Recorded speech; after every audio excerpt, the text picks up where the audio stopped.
Hello, welcome to KTA Quick and Order Recipes. I'm Chef Maka, and today we're going to make ahi salad with tarragon vinaigrette. You know that's my favorite. Season the ahi fillets with salt and pepper. Heat a frying pan over medium-high heat and sear the ahi until medium rare. Remove from the pan and set aside to rest. In a mixing bowl, combine purple cabbage, carrots, arugula, red onion, and avocado.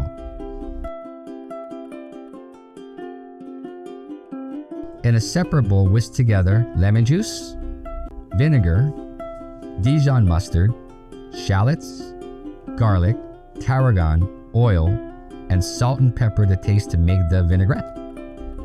Add the vinaigrette to the vegetables and toss gently to coat. Divide the salad among plates and place seared ahi over the top and serve immediately.